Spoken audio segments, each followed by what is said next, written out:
at me and tell me what you see. I look at you and tell you what I feel.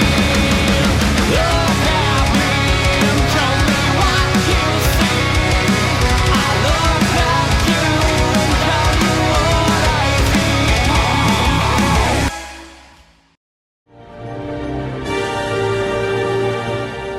Welcome back to the start of another series of movies, and there's going to be plenty of ill-thought wishes as we dive headfirst into Wishmaster. And I'm sure I'm going to be making some wishes of my own before the end of this franchise. Wishmaster opens in an unspecified city of Persia, and someone is mixing ingredients together to make something we're about to see.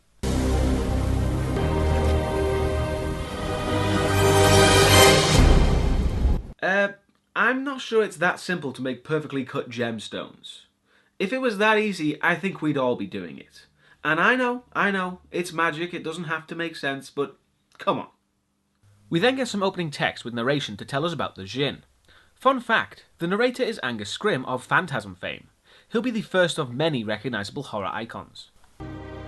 Fear one thing only in all that is. Fear the Jinn. After the narration, we hear the Jinn request a second wish. Make your second wish. Astonish me, Jinn. Show me wonders. So the Jinn proceeds to kill and mutilate the entire court.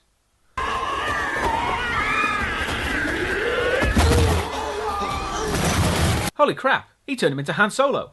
The palace sorcerer is trying to make his way through the crowd while witnessing the chaos, like this thing. Or whatever the hell this is.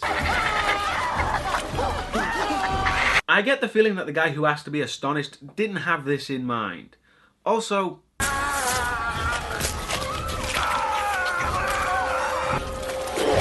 I like the works of Ray Harryhausen as much as the next guy, but that's taking it a bit too far. To be honest, I'm actually surprised at just how good the effects look, because the effects are one of the main criticisms this film got.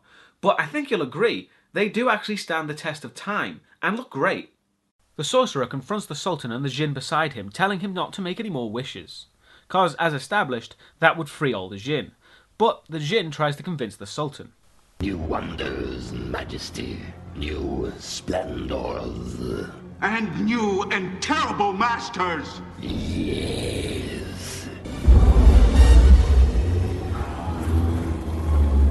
Okay, well, he started trying to convince him, but I doubt that works now. But then the sorcerer uses the jewel, the fire opal, with some incantations, and the Jinn is trapped inside. Well, it certainly makes a change from a boring old lamp, I must say. We then move to the present day at a shipping dock, where Robert Englund and Ted Raimi, seriously, it's like a game of Spot the Icon here, are both anticipating the arrival of a statue Englund's character Beaumont has purchased. Completely in order. I waited 10 years for this piece. Robert, you're not playing Freddy. You can relax and act normal. But wouldn't you know it, the crane operator is drinking on the job and is not particularly careful with the crate. Jesus Christ! Does the word dumbass mean anything to you? Yeah, a dumbass is someone who steps under an incredibly unstable and heavy crate. Dumbass.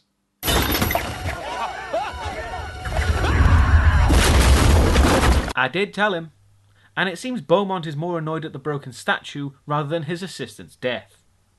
The dock workers are cleaning away the rubble, and one finds a piece of the statue with the fire opal embedded in it. It's good it broke in that specific way, otherwise there wouldn't be a movie. At a local appraiser's, a pawnbroker shows up with the fire opal to get it valued, casually handing over the giant gem and getting this response. Hello, Betty. Wow, this is You know, maybe it's because I'm British, but if someone reacted like that to something I owned, I'd have a cadaverous death grip on the thing before I got a price. Meanwhile, the person who's going to inspect the fire opal, our main character, is having a friendly tennis match. They're just friends, but the guy wants it to be something more. Yes, we go out.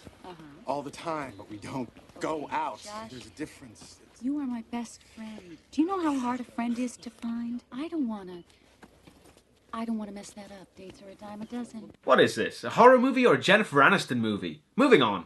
Back at the appraisers, our main character Alex inspects the fire opal and is equally as impressed as her boss. A fire opal this size, it's magnificent. Her boss leaves her to work, and that's when she finds something inside and decides to polish the gem. And you know what that means.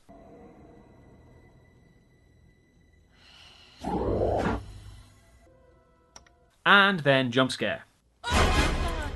What? Now, tell me I'm nitpicking or whatever, but a gem dug out of rubble and passed between at least 3 people, and no one thought to give it a bit of a rub? You have to admit, that's a little contrived to say the least. You would have thought the pawnbroker would have given it a polish before handing it over. Alex gives the gem to her friend, who happens to be a geologist, to look at it. And now some female basketball. Rather odd segues into sports so far. And once the match is over, Alex gives a speech about stillness. All of you can put the ball in the hoop as long as you take your time, take a breath, get your aim, right? But you don't always have that time in a game. Somebody's always going to be trying to take the ball away from you, and that's when you need stillness. That'll be important later. So Alex's friend is looking at the gem with some kind of laser, but after a few shots from the laser, the gem does something unexpected.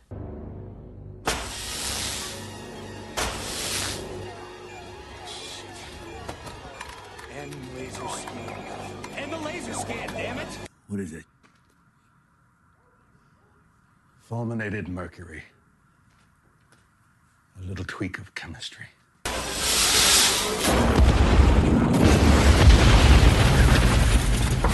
After that, Alex calls, but the guy is really not doing so great. And then the Jinn appears as this weird fetus thing, and crawls his way towards the guy. Is the pain terrible? Oh, God. I can help you with that. Tell me you want the pain to cease. Yes. So, to show us what kind of genie he is, he then kills the guy.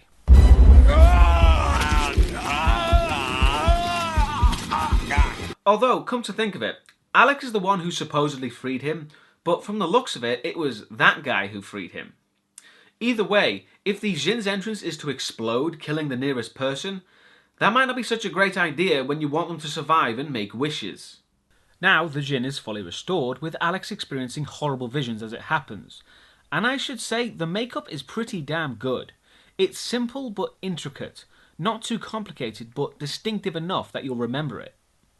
Alex rushes to the lab where her friend died, as she seems to now have some form of vaguely defined connection with the Jinn, which occurs when wishes are made, which, considering the Jinn wants to convince Alex to make wishes, making her see all the shit he does isn't the best idea. Meanwhile, a bum is outside a pharmacy. Excuse me, lady. Help out an old altar boy? Was that an Exorcist reference?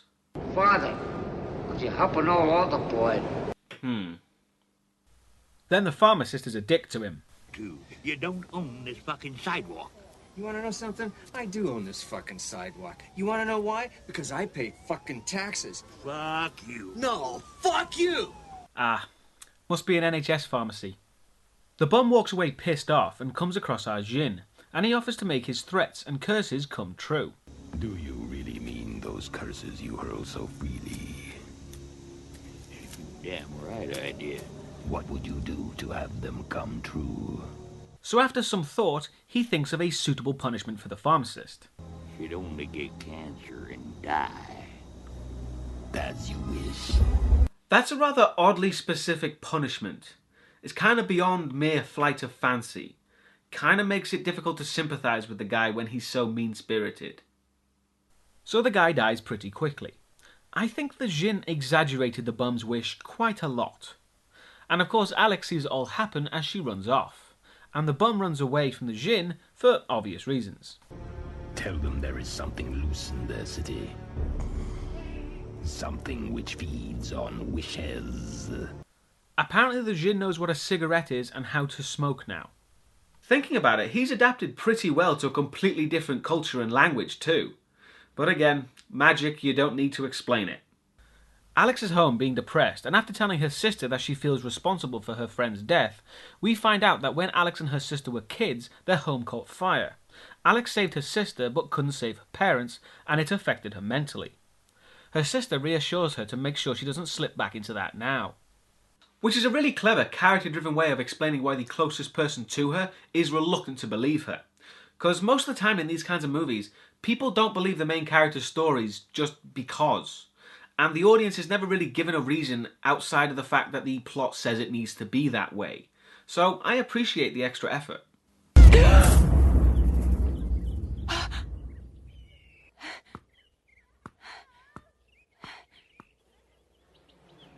Ready to play, Alex?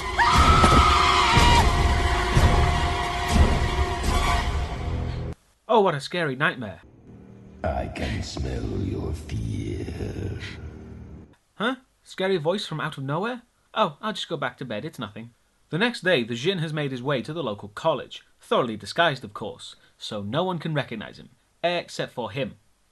And them. And maybe her. Meanwhile, Alex is speaking with Beaumont about what happened. Mr. Beaumont, I'm so sorry about what happened. Yes. Irreplaceable. One of a kind. We are talking about Ed Finney, your assistant, right? Oh, yes. Yes, of course. What a pleasant man.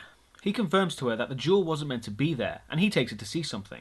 Alex is shown to Beaumont's statue room, missing the one that was destroyed, and... wait a second. That's Pazuzu, isn't it? Which makes my previous speculation of an Exorcist reference all but confirmed. I know Pazuzu is a Babylonian god, so it makes sense to be there, but a horror movie wouldn't use that statue unless they wanted to reference The Exorcist. Now we just gotta find out why and what for. Back at the college, a student is getting a jump scare. Jeez! Asshole. Then the student finds out Jinn busy removing a corpse's face, to which he doesn't like watching. Am I to understand this is not something you wish to see? Uh-huh. Very well. My eye! Huh.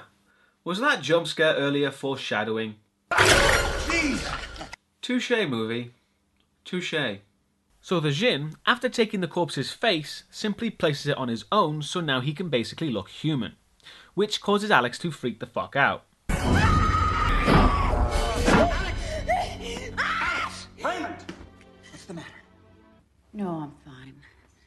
Guess I'm just under a lot of stress. Well, they both got over her screaming at the top of her lungs quickly, didn't they? Nothing weird there, just move on. Alex, following Beaumont's advice, goes to speak to a folklore teacher at the college, who's basically in the film to give Alex all the information we already know about the Jinn. A genie? Now, hold on a minute. Forget what our culture is made of the Jinn. Forget Barbara Eden, forget Robin Williams. To the peoples of ancient Arabia, a Jinn was neither cute nor funny. It was something else entirely.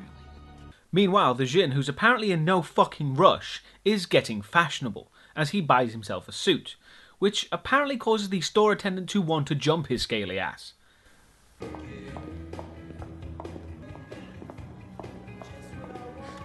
And with the Jinn checking out her ass, the feeling seems mutual. The Jinn, or Nathaniel Demarest as he starts to call himself, gets the store attendant to ask for cash, which is the nicest wish he's done this whole film. Then he goes in for the kill. Does it bother you, knowing that your beauty will fade? Ask. Ask and see what happens. Ask for an end to change, an end to decay. Say, I wish to be beautiful forever. I wish to be beautiful forever. Pleasure doing business with you. And because he's a dick, he turns her into a mannequin. Also, I get the whole be careful what you wish for angle, but the Jinn is being very subjective in his interpretation. So it seems less like be careful what you wish for, and more beware of Jinn, they're complete dicks. The Jinn, or Nathaniel, is now at the police station and asking the cop who's investigating the death of Alex's friend so he can get her address. Which is really odd because isn't the Jinn supposed to be connected to her? Why does he need her address? The Jinn is an all-powerful malevolent being, but only if he knows where you live. Nathaniel notices the cop is distracted and asks why. Why do you keep looking over there? See that guy? Guilty as sin. Walked on 7 counts. Walked each time. Made of Teflon. Makes me sick. You know what I'd like? I'd love to know. Just once I'd like it to be easy. I'd like to nail that prick dead to rights. Murder one. Everybody's an eyewitness. So he causes the criminal to go crazy, shooting the place up, while he takes Alex's business card. And then he makes the crook go even crazier. Oh, calm down!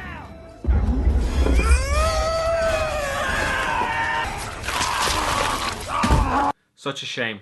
That jaw had only 2 days left till retirement. The croc is finally taken out, allowing the Jinn to escape. Alex is in her apartment reading up on the Jinn, and this is where the movie basically lays out the rules of the Jinn and how he works and what he needs to do. Like how the Jinn needs to grant wishes to people to gain power, and then grant 3 wishes to the one who woke him up. In this case, Alex. I did expect the concept of the Jinn to be quite nebulous and ill-defined, so the writers could do whatever they wanted with it. But this film quite plainly lays out, this is what he can do, this is what he can't do, and this is how he does it. So the concept as a whole is quite watertight. I wonder if that'll be a problem when we look at the sequels. The Jinn has made his way to Alex's place of work, but he's stopped by the security guard played by Kane Hodder, who's not opening for the Jinn, so he becomes quite insistent. It's appointments only after business hours, okay? You're becoming a bother, little man. And then it gets kind of weird, because the Jinn asks what he wants. Ask me for something. Okay. I want you to leave. So then he just leaves. No. No. I have to get inside. It's that easy to get rid of the guy? I wish you left, that's all it takes? The Jinn has used ridiculous amounts of interpretation to make sure people's wishes get fucked up, but he doesn't do that here? The point is to show that he can be beaten with the right wish, but they could have thought of something better than that. But then the guard makes a bad decision. Well, now you'd have to go through me. And that is something I would love to see.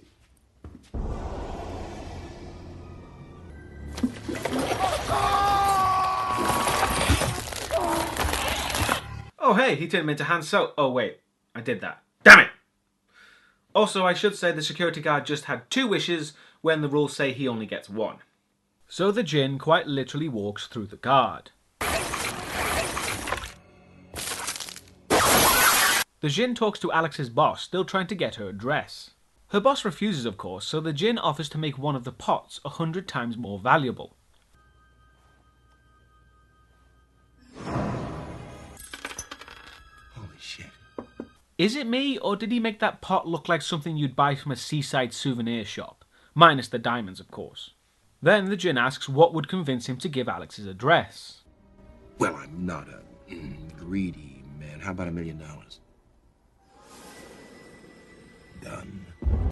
And this is actually kind of clever. Oh, wait a minute. You've forgotten to fill in the beneficiary. So his mother gives his name as a beneficiary. And then the plane flies into some stock footage. Now that was a good example of be careful what you wish for. It was quite cleverly implemented. I just wish there was more of that and less of the wish for something and I'll kill you regardless kind of thing. It just feels like a lack of dedication to the idea when the wishes aren't given much thought. Later, Alex is back coaching her team with her advice taking effect. Stillness, Ms. Amberson. That's how I did it. Stillness, just like you said. Great kid, now go work on your acting. Alex tries to phone the folklorist to get more information, and after handing it back, guess who appears in the crowd? Excuse me, miss. Would you mind terribly if I borrowed your phone? Be happy to pay for the call. That's okay. Apparently he knows how to use phones now too. Can I just say I think they missed a trick by not having the Jinn in some kind of fish out of water scenario? Like he sees a TV for the first time and starts trying to grant wishes to the characters on the screen? No, actually that's a terrible idea. Alex sees the Jinn, who disappears as soon as she does. Not sure why he's playing hard to get now. He spent half the movie trying to find her. And the Jinn goes and stands outside an apartment complex until morning. Now, he's actually inside the folklorist's apartment. The movie's not too clear on that. And now it's time to cash in his wishes. I claim that which is owed. Using the restored gem, he claims the souls of all the people who have made wishes and imprisons them within it, with Alex experiencing it all at the same time. Not sure why he's using the gem though. As we saw, it was created specifically to be his prison. There's no indication it would be used for anything else, so why restore it? You could argue it's so he can house the souls he's collected, but that's what he does. And I'm sure he did it long before the gem was created, so why does he need the gem? Hello? Only you can end their pain, Alexandra. Only you can free them. Okay, the jump scares are just silly now, and it was a call from the Jinn. So is the jump scare necessary? Surely the call from the Jinn would unsettle the audience slightly. The jump scare just startles and ruins the mood. Alex, sick of waiting for calls from the folklorist, goes to her apartment instead, and she's let in to talk. Alex and the folklorist start talking, and the folklorist is acting rather strangely. This is a nice cabinet, isn't it? Your boss would really like this. My boss? I never told you who I worked for.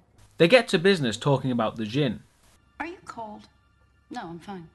Would you like me to put the heat on? That's pretty funny. You probably figured out already that the woman is the Jinn in disguise, so I find it funny that the best thing he can come up with to get Alex to wish is, would you like the heating on? Surely he can do better than that.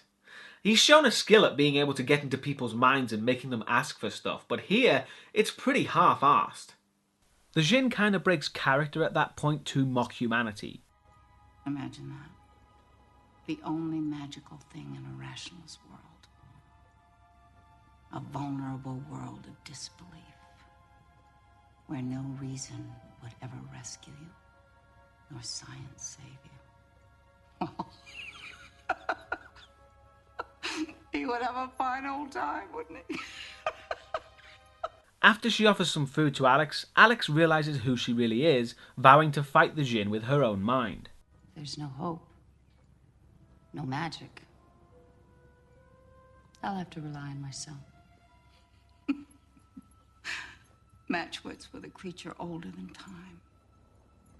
Matchwits with a prince of the dark dominions. Yeah, how can she possibly fight someone who is stopped by asking him to leave? He's completely unstoppable. Alex attempts to leave, but that's when the Jinn drops the act. Sit down. Please.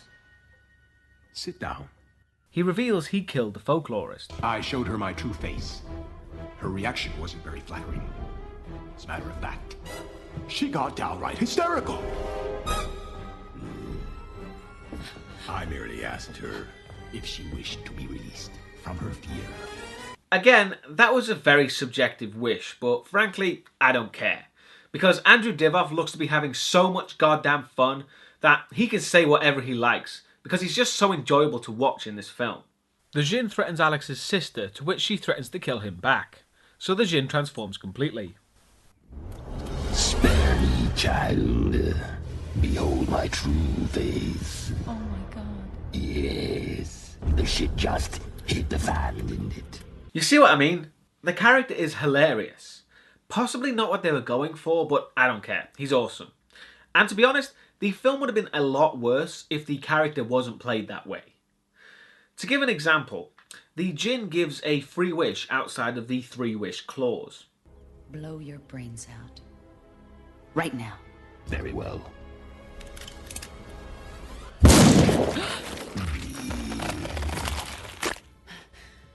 That which is eternal cannot die.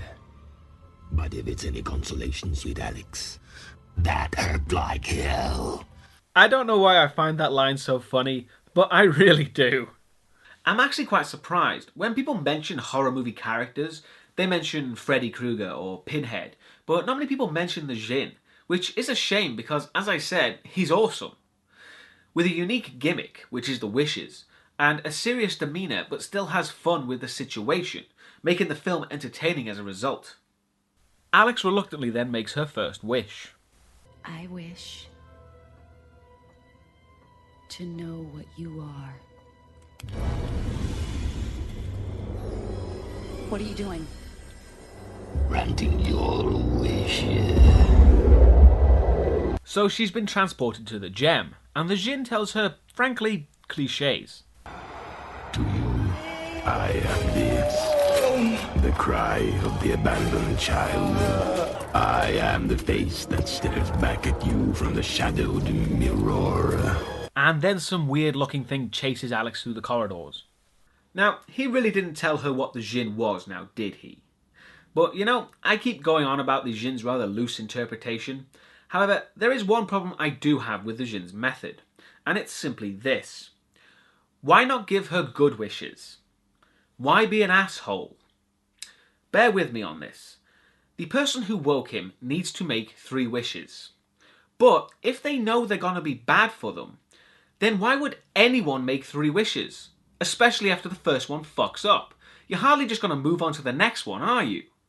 Essentially, the Jinn's methods are counterproductive to its entire plan. Alex reaches the wall of the gem and wishes to be in her apartment without the Jinn, which for some reason he doesn't fuck up that wish. And Alex finds out her sister is at a party Beaumont is having. Then the Jinn calls to taunt her. 2 wishes in. We're so connected now. Wherever you go, there I'll be. Wherever you are, I will find you. Fuck you! Ha! Love it. She's clearly not some whimpering damsel in distress. Alex is speeding in her car, slams on the brakes to avoid hitting people, and the Jinn breaks her window mainly just to be a dick. Going my way.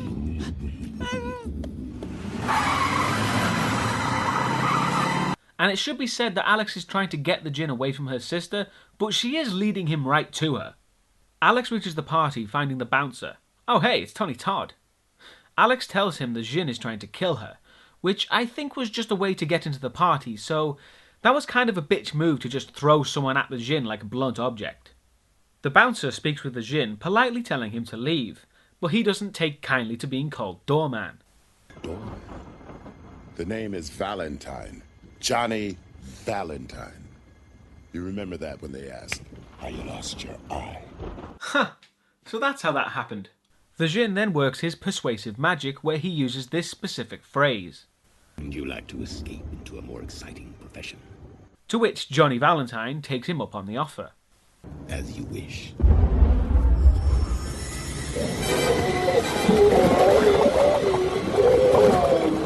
Houdini did it in 2.5 minutes. Again, pretty subjective wish, but I guess it's kind of forgiven because of the way he phrased the question. And the reference to Houdini doesn't quite make sense because he shouldn't know who he is. But I think it's safe to assume he's like an evil killer version of the genie from Aladdin. He just knows all about pop culture and references it every so often. Except in this case, he kills you while he does it. Alex finds her sister at the party trying to get her to leave right now, and she notices the Jinn talking to Beaumont. And he mentions a certain party that's been talked about for centuries. What do you mean? It went down in history. Oh, yes. God, how I'd love to host a party like that. So, to quote the Jinn, the shit just hit the fan, didn't it? As you wish. Ted, you can see right through me.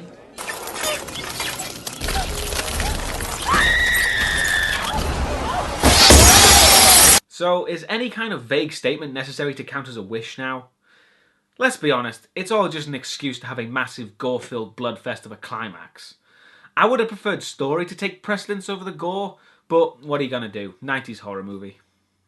As I said, chaos ensues with everyone panicking and getting killed left, right and centre.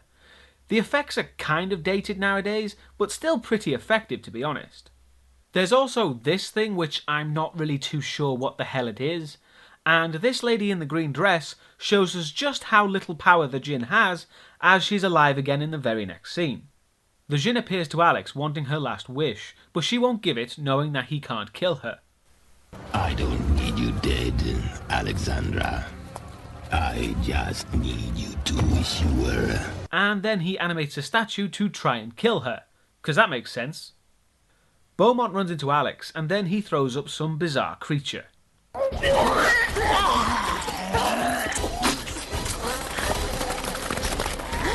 I don't get it. Seems kind of random and a waste of effects really. It's kind of cool looking but not really necessary. Then Alex comes to more statues that are obviously gonna move. There's the Centurion, kinda pissed looking samurai, some kind of Buddha thing I guess, and Shredder from the Teenage Mutant Ninja Turtles. But you can't just have killer statues without people to kill, so some guards show up. He used to be a security guard, until he took an arrow to the no.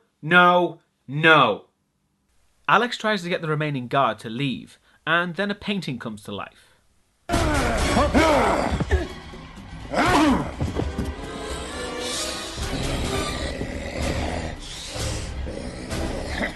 First, that's a god-awful painting.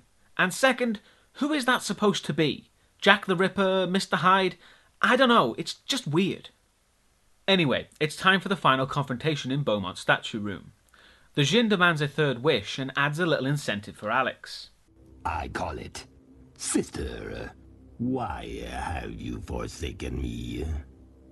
Oh, God. But she still won't wish. So with a fuck it, the Jinn sets fire to the painting, which works well as a callback to Alex's past trauma, and it's a nice payoff. With limited time and the Jinn ready to break through, Alex, in a callback to when she spoke to her team about stillness, remembers the story she read in the paper about the accident, and then makes her final wish. I wish Mickey Torelli hadn't been drinking on the job 2 days ago.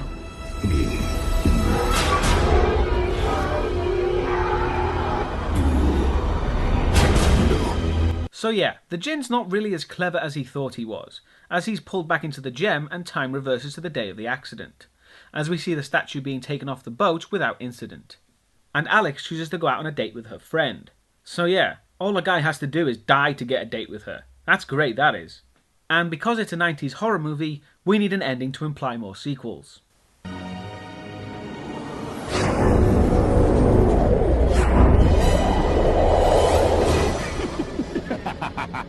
Wishmaster, everybody.